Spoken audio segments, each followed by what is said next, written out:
Welcome to the Lyster Health Talks podcast. Each month, listen in as the team focuses their discussion on relevant, relatable health content that empowers your health and the readiness of the force. In today's episode, Prepare, Prevent, Protect Your Summer Safety Guide, we'll cover critical information on recognizing and preventing heat injuries, from heat exhaustion to heat stroke, and we'll discuss essential preparedness for hurricane season. We'll review best practices for individual and unit readiness, ensuring you're equipped to beat the heat and weather the storm.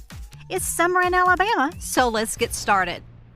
Welcome back to this month's episode of Lyster Health Talks. I'm Lieutenant Colonel Leah Stetter, the Commander and Director of Lyster Army Health Clinic. This podcast is where we talk about keeping our soldiers, families, and communities safe and informed.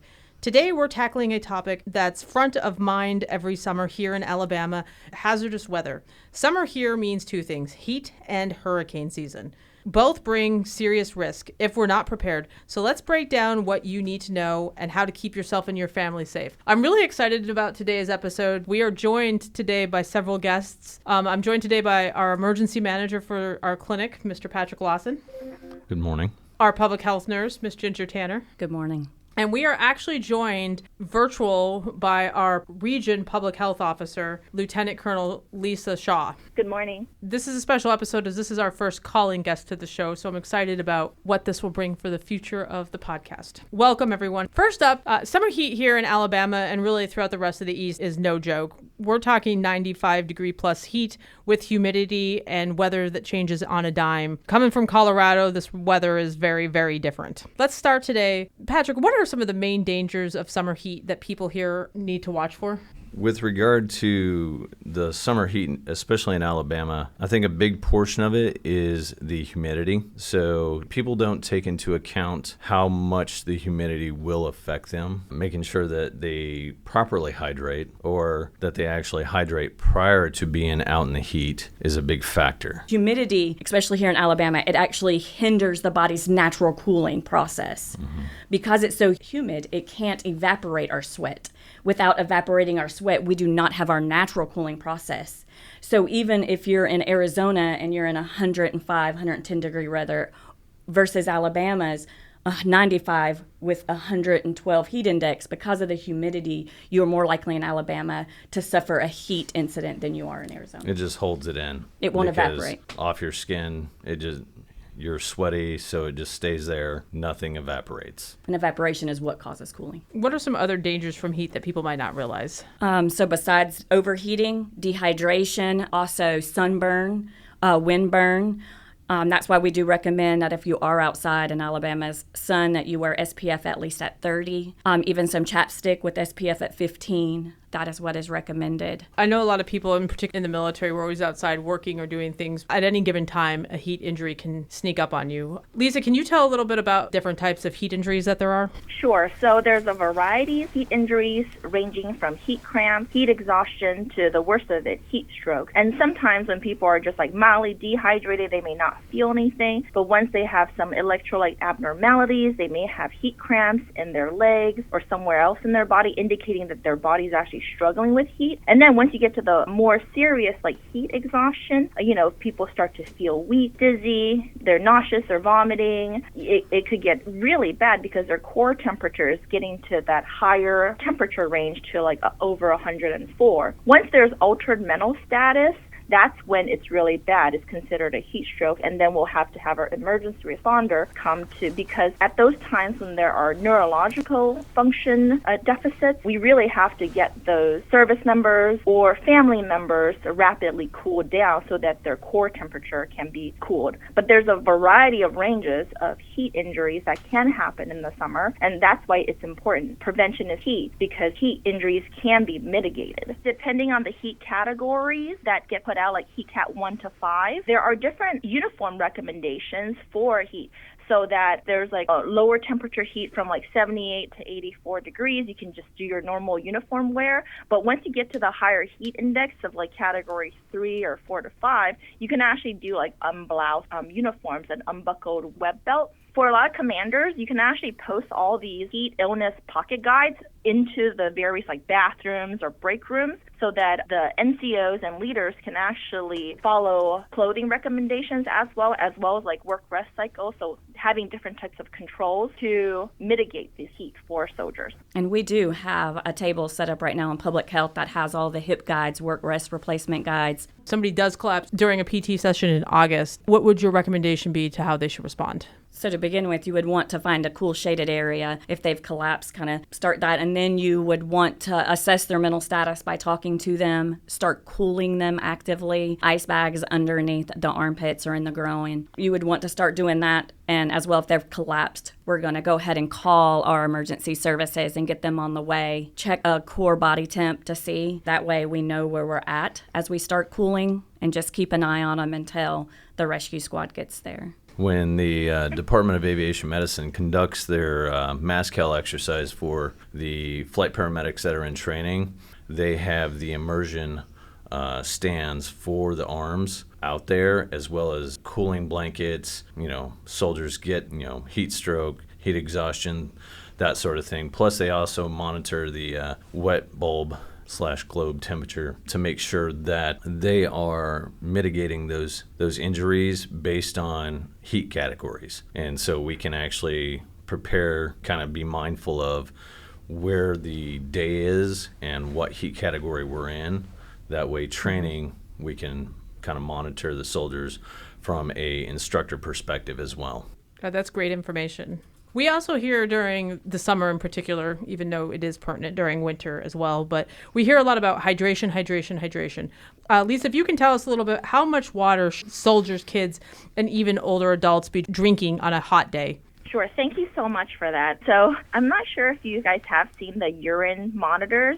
Because for each person, depending on your body weight, you want to stay hydrated, but you also want to avoid overhydration. So similar to the spectrum, there is a work rest cycle depending on, what people actually do, that their body will process fluids differently. There's a general guidance of not to exceed 1 quart per hour under most conditions, and for very strenuous conditions, a maximum of 1.5 quarts per hour, which is 12 quarts per day.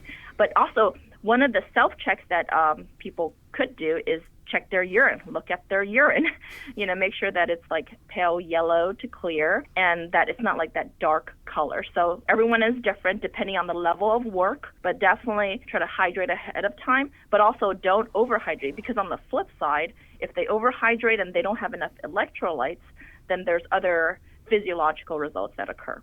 And you definitely want to limit any alcohol or caffeine during the day or the night before that you're going to be out. Diuretics. Yeah, certain medications that can cause you to tolerate the heat as well. You just need to be mindful for. You wouldn't per se increase a lot of fluids if you're on cardiac medications, but a lot of cardiac medications do increase your risk for heat. So for those that may not want to limit their caffeine intake, what recommendations would you have? If you don't limit your caffeine, do make sure you're also getting some kind of hydration other than caffeine. You would want to make sure, caffeine is a stimulant. Stimulants can cause our heart to beat faster. It can constrict your blood vessels and arteries, which would rise your temperature. So try to hydrate, take frequent breaks. Early morning, late evenings, best time to be outside, avoiding that midday heat. Seek shade, and of course, use your sunscreens. One great way for commanders to, make it easy for everyone, you can actually place the fluid replacement work rest cycle tables under, heat illness prevention guides. You can post that in the bathrooms. You can post the urine colors in the bathrooms and break rooms, just so depending on what's actually required, is it easy work or hard work, someone, depending on the temperature, can then say, hey, I really need this much water intake per hour. And that way it makes it easy. No one has to memorize anything. It's already there, readily available. That's all great information. It's absolutely important to remember this isn't just advice for soldiers. It's for anyone, from those mowing a lawn, coaching sports, or just sitting at a football game on a Friday afternoon when it's still 95 degrees out. Although they probably do need some extra education on that coffee is not water. It's got water in it. There you go. Spoken from a retired soldier. But it's not hydrating. Exactly. Let's be clear. Are there certain times a day or weather patterns that are specifically dangerous to heat exposure? So we do talk about not going outside from 10 to 4 or adjusting training events to do early in the morning or after, but it really requires a command team and the unit to look at the temperature and seeing what are the hot temperature times. And 10 to 4 is normally what we say, but I think during some heat advisories, sometimes the heat is still at a very elevated level, even at 8 p.m. So definitely looking at the temperature and adjusting the time for the training would be important. We've talked a lot about heat exposure to humans. I know no one in here is a vet, but I also think it's important to mention a little bit about heat and pets, which is a little bit different. So can we talk a little bit about, it's all well and good to say how we feel with heat, but can you talk a little bit about how dangerous it is for pets in the middle of the day? It's definitely dangerous for pets. We have to remember that they do not sweat like humans do. And they're not only are they getting the sun beating down, their paws also absorb heat as they walk. So keeping them on hot surfaces such as roadways or even sidewalks that are really hot, they're absorbing a lot of heat. So their only cooling measure is their tongue and through their evaporation of their mouth. And the same thing goes with the humidity here in Alabama. They too are not going to have a lot of that cooling. So making sure that if you're out walking your pet, do it again in the early morning or late evening, making sure they're getting their water and their rest. So keep an eye. Never leave them in a car, even for a few minutes. So it is definitely important for your pets as well. I think it's very important to feel the concrete too before taking them out, because if it's burning you or your feet, it's probably too hot for them. Yes. You can also consider, instead of bringing your normal water on your walk with your pet, to bring iced water, like something that's cool, and that way they can lick on a big chunk of ice versus just drinking regular water. That'll help them actively cool more so than just regular water. And cooling animals too, they do recommend too a lot, especially in dogs, is frozen blueberries. Giving them a frozen treat that is cool, that'll cool them down, and it's full of antioxidants as well. Is there any signs that folks can look for dehydration in their pets? So with regard to canines, if you lift up their gums and you look at the gum line and it's blanched, that is an indicator for dehydration in canines. It's something I do with my animals, especially if they've been outside for a bit, and I want to see kind of where their status for hydration is. All great information. I also heard tongues, if you see they look like a flat spoon when they start curling up, is another sign, which I saw last night when my puppy escaped under the fence and started running around. But that's all very great information. Heat is definitely something we can see and feel every day, but there's another summer hazard that's just as serious, and that's hurricane season and severe storms. For those of you that don't know, hurricane season runs June 1st through November 30th. So we're actually smack dab in the middle of hurricane season. And while we might think of Florida or Louisiana first, Alabama isn't immune. Even inland, we get the heavy rain, wind, flooding, and sometimes tornadoes that come with these storms. Now, why should people here, even miles from the Gulf, pay attention to hurricane forecasts? So when it comes to hurricanes, especially for Alabama, a lot of times, as you described, we all mostly think of Florida getting hit, but with the Gulf, they developed quite often in that area, and we can be subjected to them just like we were in 2018 with Hurricane Michael. Even though we're an hour and a half from, say, the Florida coastline, that can reach us. And it brings with it high winds, which being a aviation-centric base, that's an issue for the military. It can bring, down trees. That causes issues with power. It can bring flooding, so that can be detrimental. It can affect the water supply. So water tables, things like that can be affected depending on if certain industrial aspects have been affected. Can you also talk a little bit about the difference between a hurricane watch and a hurricane warning? So with hurricane watch, we know there's an actual hurricane. It has developed, NOAA has been tracking it. However, watch versus warning is, hey, there's an imminent threat to you, and there is a possibility of harm being done to you if you don't take emergency precautions to that warning. Excellent. On some of our previous episodes, we've talked a lot about what to do before and after the storm to prepare yourself, such as having a go bag. But we have not talked a lot about what to do after the storm passes. And even when the skies are clear and the danger is over, hurricanes do bring a lot of public health concerns that can have an effect on soldiers' families and the whole community. Lisa, can you tell us a little bit about some of the public health hazards people might face in the days and weeks following a hurricane? Sure. This is where emergency preparedness is really important because having adequate food, water would be important. A lot of times there's power outages affiliated with hurricane outages. And so having your family plan, understanding where to go, understanding where your resources are, and how to even have those backup like solar power or radio batteries, being able to have all the things to fend off that first 48 to 72 hours would be critically important just for basic life sustainment until emergency response comes on the net to then help assess the damages and bring power back online. Lisa, can you tell us a little bit about what should families do if there's a boil water advisory in place or they're not sure if water is safe? Sure. I think this is also part of the emergency preparedness. Having bottled water at home for 72 hours worth would be important. But if they aren't able to have bottled water for that preparedness plan, then boiling the water. I think what I'm trying to get at is this is why preparation for natural disasters is important, because this is why you want to get batches of bottled water ahead of time, because not just for hurricanes but even for heat, sometimes your HVAC might be gone, sometimes there's power outages. You want to have at least 72 hours of water available for your family, and you want to be able to boil the water. But if there's power outages, you can't necessarily have the capacity to boil water because some of those stuff require electricity and propane running. And so, you definitely want to boil the water so it's rolling for 1 to 3 minutes. But even prior to that, just having bottled water at home for 72-hour emergency preparedness is important in anticipation for a potential natural disaster. Let's talk a little bit about food safety. Patrick, what should people do when the power goes out and the fridge has been off for hours? In regards to food safety, you especially want to keep your fridge closed, freezer closed. Limit your opening to that. If in doubt, throw it out. Don't eat it. If it seems like it's gone without power for 4 hours, then you want to make sure that you discard the food. Oh, absolutely. Hurricanes also tend to leave behind standing water, and in Alabama, that likely means mosquitoes and, quite frankly, snakes. What risks do mosquitoes bring? Mosquitoes do bring a lot of risk, but standing water has a lot more than just mosquitoes too.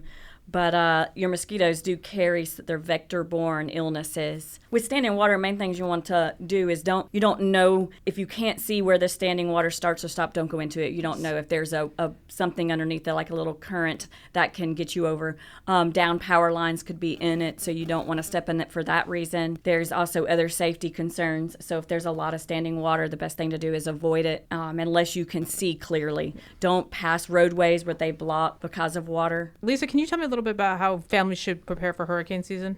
Sure. Having that conversation now is the best way to prepare for hurricane season. So as a family, develop that evacuation plan and start gathering the disaster supplies, such as the food, the water, batteries, chargers, radio, cash, whatever insurance documents that's needed, and actually communicate with your family members, what is going to happen if a disaster happens. And even tonight at dinner, this would be a great time to talk about it before the actual disaster happens. Build that shared understanding with the family members so that everyone understands, hey, this is what we're doing for a hurricane. This is where we're keeping our 3-day supply of water and food and whatever else is needed. This is what happens when we lose electricity. We'll have this little solar panel or extra lithium battery power. But having these kits now and having those family conversations is critical in getting that shared understanding and pre-disaster planning done. Lisa, some people say we'll just get what we need when the storm comes. Why is that generally a bad idea?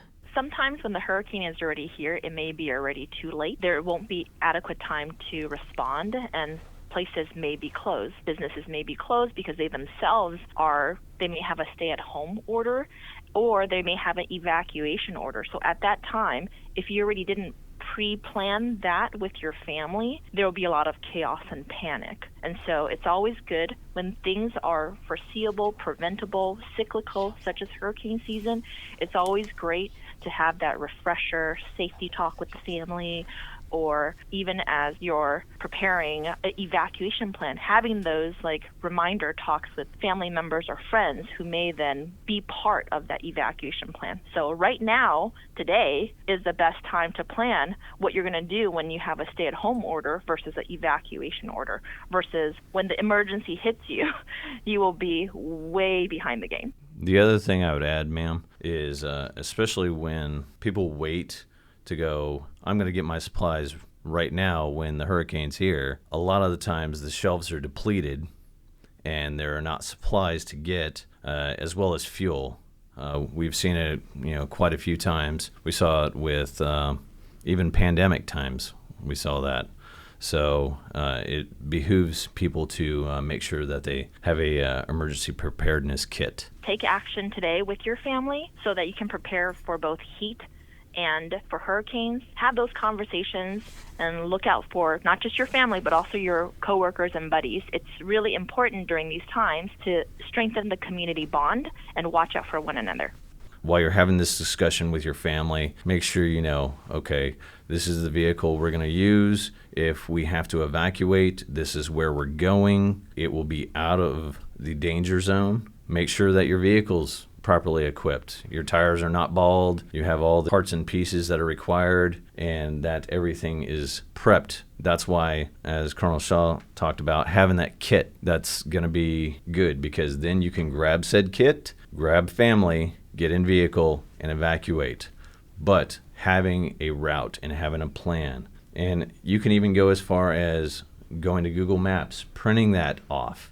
That way, if for some reason your phone is dead, you're not left out hanging without no map to guide you to safety. Yes, very good. And I think, if you're evacuating, if you got the evacuation order during the storm, just remember to avoid flood waters. If you notice that it's running over the way, even though it was your plan route, always have a backup. And I think another important thing would be to remember to take care of our health during this. So in your emergency kit, you might want to include some Band-Aids, something for hand hygiene to make sure that you can wash your hands without clean water, such as alcohol sanitizers. Always, always, always check on everybody's emotional health as well, yours and others. And it only takes 1 inch of water for a vehicle to hydroplane. Do not ford high waters, even if you have a very large truck. That is a dangerous thing to do, because you can get stuck in the middle of said water, and then you and your family are stuck in the water, which becomes now a dangerous situation on its own. So don't ford waters. Thank you all very much. That's excellent advice. Summer in Alabama is beautiful, but also challenging. Today we've covered heat safety, hurricane readiness, and even health hazards that come after the storm. Here's what to remember. For heat, hydrate early, take breaks, and watch for signs of heat illness. For hurricanes, make a kit, know your evacuation plan, and stay informed. After the storm, watch for contaminated water, spoiled food, mosquitoes, and dangerous debris. Thank you for joining today and sharing your expertise. And as always, thank you to you, our listeners. Stay safe, stay ready, and remember, preparedness now saves lives. Remember, our care keeps them in the air. Thank you for listening to Lyster Health Talks, the podcast dedicated to keeping you and your team healthy and mission ready. Stay healthy, Fort Rucker.